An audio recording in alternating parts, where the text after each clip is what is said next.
अस्सलामु अलैकुम वरहमतुल्लाहि वबरकातुह। उम्मीद है आप सब खैर आफियत से होंगे। आज का हमारा टॉपिक है रोजा और तरावी के जिस्मानी फवाइद। एक तो रमजानुल मुबारक में रोजे रखवाए गए और दूसरा रात को तरावी का हुक्म दिया गया। जहन में सवाल ये पैदा होता है कि तरावी के रूहानी फायदे तो हैं, उसके जिस्मानी फायदे क्या है? तो भाई नमाज के रूहानी फायदे तो बेशुमार है, उनके साथ साथ उसके जिस्मानी फायदे भी हैं। नंबर एक, इबादत भी और वर्जिश भी। नमाज एक किस्म की वर्जिश है। डॉक्टर 10 साल पहले कहते थे कि जॉगिंग किया करें यानी भागा करें। फिर साबित हुआ कि जो जॉगिंग ज्यादा करते हैं बुढ़ापे में इनकी हड्डियां कमजोर हो जाती हैं। आहिस्ता आहिस्ता इन्होंने कहा कि जरा तेज चले, ये इंसान के लिए सबसे ज्यादा फायदेमंद है। यानी जरा तेजी के साथ चलना भी मेरे महबूब सल्लल्लाहु अलैहि वसल्लम की मुबारक सुन्नत है। हदीस पाक में आया है कि अल्लाह के महबूब सल्लल्लाहु अलैहि वसल्लम ऐसे चलते थे जैसे कोई ऊंची जगह से नीची जगह की तरफ तेजी के साथ उतर रहा हो। ये मेरे महबूब सल्लल्लाहु अलैहि वसल्लम की सुन्नत है और आज दुनिया ने बिलाखिर धक्के खा खा कर दुनिया के फायदे की खातिर मेरे महबूब सल्लल्लाहु अलैहि वसल्लम की सुन्नत को अपना लिया है। अब सवाल ये पैदा होता है कि बंदा हर वक्त वॉक ही करता रहे और कोई काम ना करे।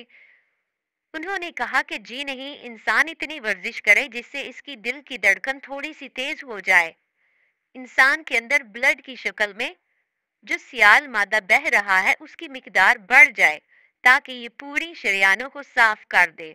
तो इसके लिए वर्जिश होनी चाहिए, अगरचे थोड़ी ही हो।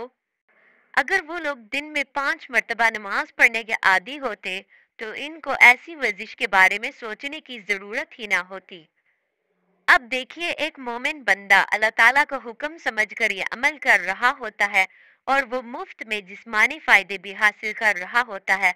हत्ता कि कोई अनपढ़ बंदा जो पहाड़ की चोटी पर रहता है, इसे कुछ पता नहीं कि नमाज में मेरा जिस्मानी फायदा क्या है, लेकिन अगर वो भी पाबंदी के साथ नमाज पढ़ता है तो उसको भी जिस्मानी फायदा मिल जाता है। अफसोस कि हमारे कई नौजवान नमाज की पाबंदी नहीं करते और जो पाबंदी करते भी है तो इनको इबादत का सवाब भी मिल जाता है और इनकी वर्जिश भी हो जाती है। दूसरा फायदा इसका है दायमी खूबसूरती। यानी जो मुसलमानों में ज्यादा इबादत गुजार होते हैं उनके चेहरे पर नूर होता है। इंसानी जिस्म के वो आजाद जो दिल से नीचे है, इनमें दिल के लिए ब्लड पहुंचाना आसान होता है और जो आजाद दिल से ऊपर होते हैं यानी दिमाग वगैरह, तो इनमें ब्लड पहुंचाना दिल के लिए मुश्किल होता है।